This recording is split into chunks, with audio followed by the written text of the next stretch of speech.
Folks, we have confirmation on Doctor Who's future. It's big, it's bold, it's bright, it's on CBeebies.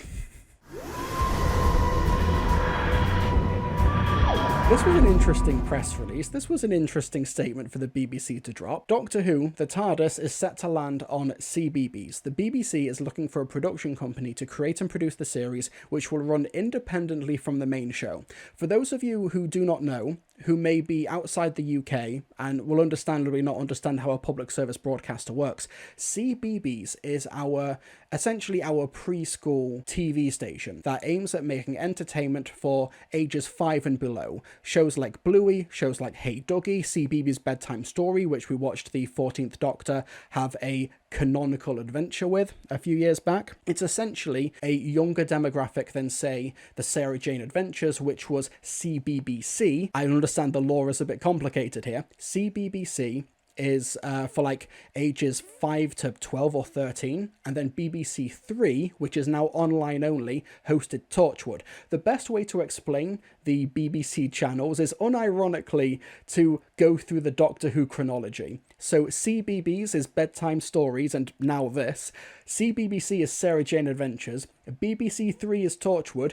BBC proper is Doctor Who, and BBC 4 is the historical, the documentaries, the War Games and Dalek in colour. Okay, so this is a statement from Patricia Hidalgo, who's the Director of Children's and Education. Everyone is welcome at CBeebies, including the Doctor. This much-loved franchise entertains millions around the world, so it is only right that our younger audience get to experience the wonder and the magic of the Doctor in a brand new format.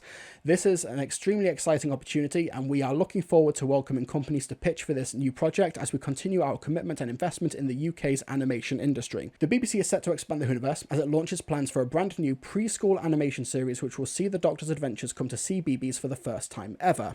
The BBC is looking for a passionate production company to create and produce the series, which will run independently from the main show, that will see the Doctor travelling through time and space for the preschool audience, solving mysteries and problems alongside their companions and other friends. And of course, they may come up against one or two challenges on the way. What's really interesting about this particular press statement, if you go on the official Doctor Who website, you're not going to find anything here, because this is not a press statement. This is not a press release for fans. This is a press statement for the industry. This is a public call out asking for production companies or animation houses and anything in between to pitch your ideas for a Doctor Who animated series. It's kind of a good sign for Doctor Who, the main show itself on the BBC, that this is going to be a project that exists concurrently with the main show, because the fact that this is happening, that they're moving forward with this, or at least they are exploring avenues, they're going to get in touch with production companies to try and make this into a reality, with a pretty quick turnaround for 52 animated episodes which will start broadcasting in 2027. The fact that they're moving forward with this kind of shows that the main show itself, its future, while uncertain, is still a priority to make that logistically happen moving forward. Okay, but Own Up, who is doing to watch it even though they're definitely not in the age range? Oh, I will. I'm going to get so much content out of this. Okay, my name is Mr. TARDIS. In this 4-hour video essay, I'm going to break down how the CBeebies Doctor's adventure on the planet Zorpy-Zorp contradicts the Timeless Children and the Deadly Assassin. Here's my 55 bullet point brief on why Tom Baker's Doctor is significantly better than the CBeebies Doctor. I kid, of course. I think this is a really good idea. I think what you can do with something like CBeebies as well is that you can do a story, not necessarily with like weeping angels or Vashta Narada, although I can imagine having spooky, scary skeletons, or, you know, and like they collapse and there's all like bone dropping sound effects and stuff. That could be fun. But having something where the Doctor with a younger companion have adventures where they just, you know, impart good moral lessons about sharing, about caring, about equality, about socialism, you know, taking down the bourgeoisie to support the proletariat, or maybe, you know, Andrew Cartmel should be executive producing this animated series. And also with animation, obviously it's a CBeebies budget, so it's not going to go completely off the rails in terms of its animation style or its budget or anything like that, but I think it will be a really fun avenue to have these big, colourful, primary coloured adventures. And when it comes to bringing down the government, exactly, get them while they're young, indoctrinate the kids. Although it is very funny, though, the tweet which broke this story on the BBC Media Centre Twitter account, you go into the replies and it's just full of like these conservatives and reactionaries saying, oh, leave the kids out of this, they're indoctrinating the kids. And the beginning and end of their thought process is Russ T Davies is a gay writer, he might be involved in this, and gay people writing TV is grooming. Oh, the 15th Doctor is black, therefore he'll be grooming kids. That is the beginning and the end of the thought process, and it's incredibly hilarious that that is just where their minds go at the idea of having a series aimed at preschool kids, like the 14th Doctor doing CBeebies bedtime stories. Like, that's just where their mind goes. Brains are cooked. It's mental illness on their part. And also, if you have these brightly coloured, fun adventures with good production values for a younger audience, and then they move on to Doctor Who, the show itself, when they get older, it could also work as well for like merchandising opportunities as well. You know, have things like, you know, TARDIS, different coloured TARDISes with numbers on them or something, whatever the hell kids are playing with nowadays. I don't know. Dropped you a tweet with a link to that pitch document. Thank you, Connor, coming in with the clutch save. Let's have a look at this. Doctor Who preschool animation invitation to pitch. Interesting use of TARDIS.png. The BBC is inviting UK producers to pitch for the opportunity to expand the Whoniverse and produce an animated preschool series based on family favourite Doctor Who. The invitation to pitch will select a single production company to produce an original series for the BBC based on submitted treatments and budgets. The BBC will evaluate proposals at all stages. CBeebies is looking to commission one series of 52 11-minute episodes, 26 for transmission in 27-28 and 26 for transmission in 28-29. We anticipate pre-production would therefore need to begin in January 2026. Doctor Who is an iconic character with a 60-year history within British TV and culture, who is also known around the world. In addition to the flagship live-action series, there have also been many Whoniverse extensions for both core audiences and those of the different demographics, including Class for BBC Three and the Sarah Jane Adventures for CBBC. Ah, yes. I see that they're going through all the hits. We are commissioning a new animated series for CBeebies. This interpretation of Doctor Who should be appropriate for CBeebies audiences. We are keen to retain the following attributes.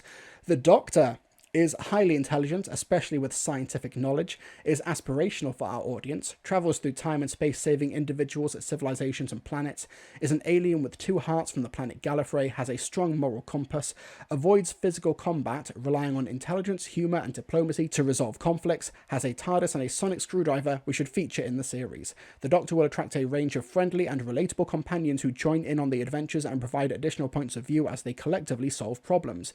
It wouldn't be Doctor Who without villains and monsters, but these should be mischievous or bumbling rather than menacing, and provide the Doctor with challenges that can be overcome in a non-threatening way. A list of existing villains and foes for you to choose from will be provided to suppliers who register to pitch. That's really interesting. I think that they are wanting to avoid stuff like, you know, Vashta Nerada, like Weeping Angels, but stuff like, you know, the Absorbaloff, stuff like the Jadoon, the Sontarans potentially. The idea that they have a list of existing villains, like they have a list ready to go should an application be accepted. You know, I'm wondering who they've already spoken to in regards to rights and licensings and stuff like that. So the demographic is a younger audience of 4 to 6 year olds. We are open to exploring 2-parters where this would benefit the narrative. Oh, are we getting a Utopia into the Sound of Drums cliffhanger? The Sensorites, Dugadoo, the Bogeyman, the Pating, yeah, stuff like that. Short proposal. Alongside eligibility, producers will also be required to provide a short proposal at this first stage. The proposal should be up to 2 pages of A4. The proposed core character list, character outlines, ideas for locations and sets, up to 3 story ideas, the proposed animation style and design sensibility. When you've got, like, for example, the Paul Spragg Memorial Competition, they'll say you can use these doctors, you can avoid these villains, you can avoid these settings and such. For example, the latest Paul Spragg competition for Big Finish was 13th Doctor, but you can't use these characters, you can use 13th Doctor companions. The fact that they are not saying, use this doctor, or you can use these doctors as a template, you can use these doctors for your pitch, that's interesting. Are we going to have a potentially like original animated CBeebies Doctor, or do they go to, for example, Big Finish, who have worked with the main show proper as well, and have worked with the expanded universe and the animated restorations and the animated recreations for their audio work, and also their animation as well? Are they going to go to them to potentially facilitate Colin Baker, for example, as the animated cartoon Doctor? Even more of me! I'm going to guess that Ncuti Gatwa might be too expensive and too busy in Hollywood, for example, to go through the process to animate over 50 episodes of a CBeebies Doctor Who show. But somebody like Jodie Whittaker, somebody like Colin Baker, David Tennant's the easy one. David Tennant is a good voice actor, but there is the oversaturation there. But, you know, you could have somebody like, you know, Tom Baker, depending on how early they can get the series in production, because I think that big, authoritative, big, booming voice could be fun.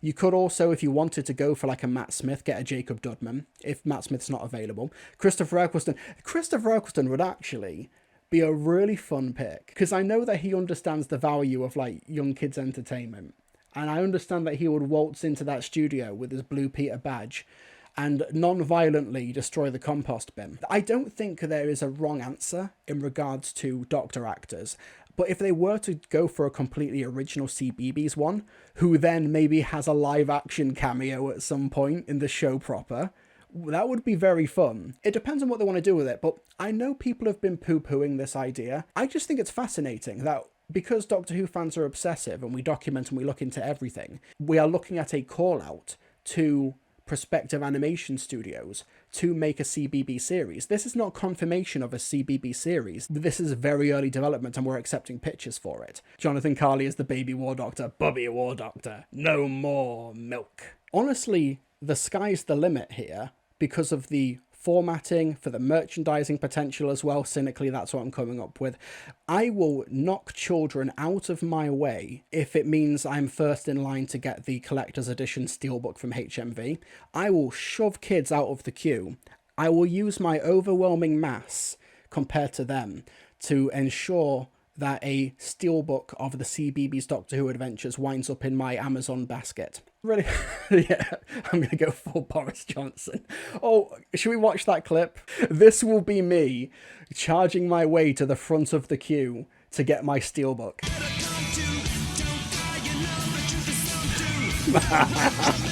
I will decimate that child. Shows like Shaun the Sheep and also Mr. Tumble have incredible export value as well for BBC Studios because they are so easy to dub, they are so easy to translate into other territories. Depending on how silent they go, at least when it comes to like dialogue, if you were to have a Doctor adventure and they spoke like Simlish, you know, from the Sims PC games, you could easily have it be a very easily exportable show. But you maybe use like Colin Baker's likeness or something, or like the early Lego games. Oh yeah, absolutely. Yeah, if they do go, like, obviously it'll be down to the production companies and CBeebies and the BBC themselves, but there's a lot of potential here to expand the brand of Doctor Who, to solidify its future. Not everything in the Doctor Who universe is going to be for you. This could still be really fun. You could still have these adventures of the Doctor and some young companion landing on a planet. You could have some scientific and some educational elements to it as well about, you know, prehistoric Earth, historical time periods, or they go to other planets where these two races are in conflict with each other and they non-violently resolve the conflict. You know, stuff like that. Doctor Who is a incredible format, an incredible canvas to tell stories to different demographics in different platforms and different mediums. It's why the show has had such incredible longevity. What if this is the only capacity the main show lives on? Honestly, there are worse things that could have happened to the show. I don't think there's inherently an issue with that. One of the first things Doctor Who did after it was cancelled in '89 was searched out space. Come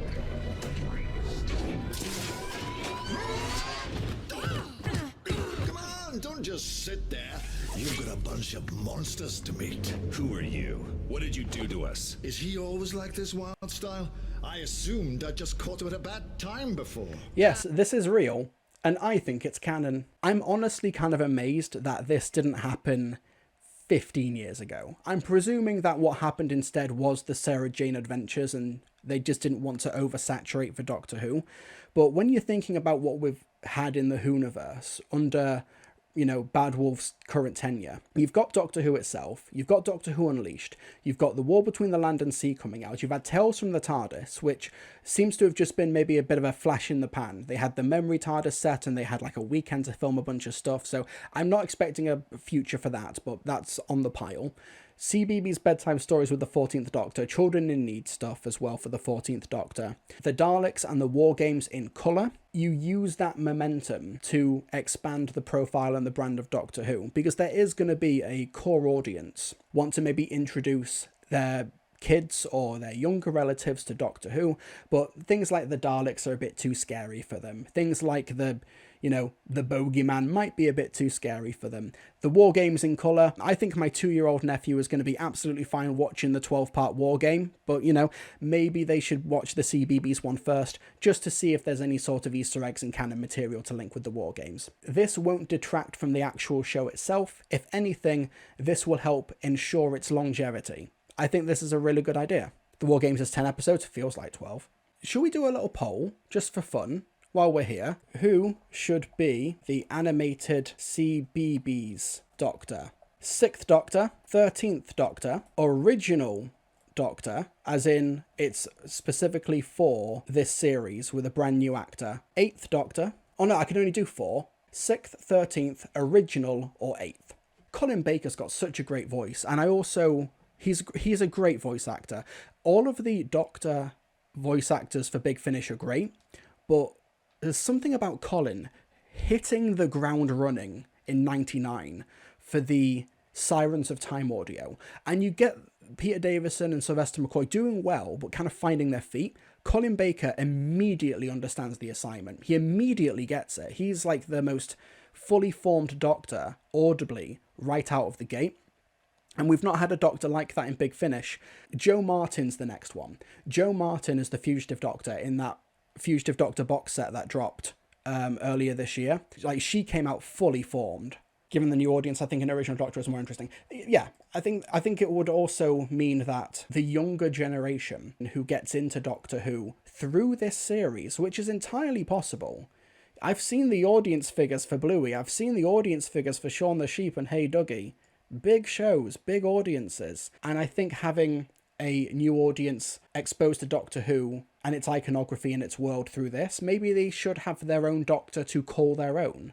Maybe they should have a great up-and-coming young talent to, maybe it could be a Doctor Who actor. Sophie Aldred is a great voice actor who's done stuff for CBBC before. She's already established there as a voice actor, and she's very good. But yeah, something like that. I think it would be great to have an original Doctor, even if it's not an original Doctor Who actor. Billie Piper as the CBeebies Doctor, unironically, would be very good. I would actually be on board for that. But I think it would be great for them to have one that they can call their own, and it's their Doctor. In the same way Eccleston was mine in 2005, in the same way how, Jon Pertwee was my mum's Doctor. So the polls ended, over 140 votes, and the 13th Doctor gets the vote for who should be the animated CBeebies Doctor.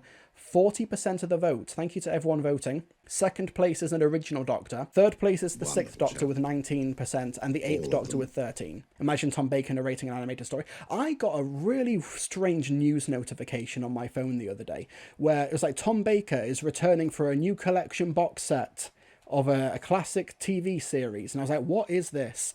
And it's a TV series that he voiced back in the 80s that they have got a new box set for. The Tales of Aesop. The Doctor Who star has recorded new content for 90s favourites Tales of Aesop, which is getting a upcoming DVD release, and he served as the narrator for the original series. I don't know anything about this. Comes out next month. Originally broadcast by the BBC over 13 episodes, and he's also recorded some new material for it. But they really don't make TV like this anymore, do they? Hogwyn didn't mind at all. He just had another naughty idea. His wolf trick had worked once, and he could think of no reason why it shouldn't work a second time. Hogwyn greedily set about eating his way through Geraldine Donkey's iced fairy delight. Yummy. That was good. There was no one around outside the tent, so again he shouted at the top of his voice, Wolf, wolf! Come quick, the wolf's here again! The animals all hurried back to the tent, but just as before they could find no sign of the wolf. I know this is content theft, but chat, should we just watch the rest of this? I could listen to Tom Baker talk for ages. Tom Baker puppet mukbang ASMR. Why not? No, I can't. They've got a DVD box set coming out next month and it's £15. Go support the official release, okay?